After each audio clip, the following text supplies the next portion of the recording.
जीवन में गुरु की आवश्यकता क्यों? एक गाय घास चरने के लिए एक जंगल में चली गई। शाम ढलने के करीब थी। उसने देखा कि एक बाघ उसकी तरफ दबे पांव बढ़ रहा है। वह डर के मारे इधर-उधर भागने लगी। वह बाघ भी उसके पीछे दौड़ने लगा।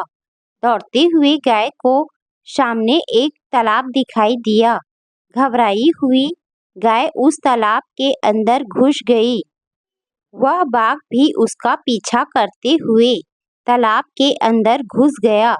तब उन्होंने देखा कि वह तालाब बहुत गहरा नहीं था, उसमें पानी कम था और वह कीचड़ से भरा हुआ था। उन दोनों के बीच की दूरी काफी कम हुई थी, लेकिन अब वह कुछ नहीं कर पा रहे थे। वह गाय उस कीचड़ के अंदर धीरे-धीरे धंसने लगी। वह बाघ भी उसके पास होते हुए भी उसे पकड़ नहीं सका।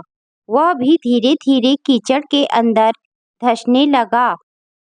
दोनों भी करीब-करीब गले तक उस कीचड़ के अंदर फंस गए। दोनों हिल भी नहीं पा रहे थे। गाय के करीब होने के बावजूद वह बाघ उसे पकड़ नहीं पा रहा था।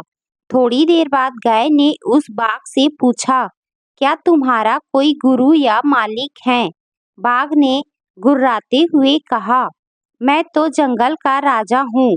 मेरा कोई मालिक नहीं। मैं खुद ही जंगल का मालिक हूँ। गाय ने कहा, लेकिन तुम्हारे उस शक्ति का यहाँ पर क्या उपयोग है?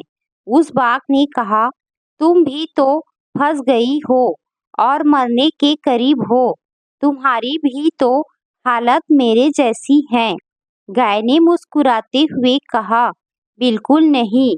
मेरा मालिक जब शाम को घर आएगा और मुझे वहाँ पर नहीं पाएगा तो वह ढूंढते हुए यहाँ जरूर आएगा और मुझे इस कीचड़ से निकाल कर अपने घर ले जाएगा।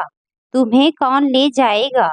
थोड़ी ही देर में सच में ही एक आदमी वहाँ पर आया और गाय को कीचड़ से निकालकर अपने घर ले गया। जाते समय गाय और उसका मालिक दोनों एक दूसरे की तरफ कृतज्ञता पूर्वक देख रहे थे।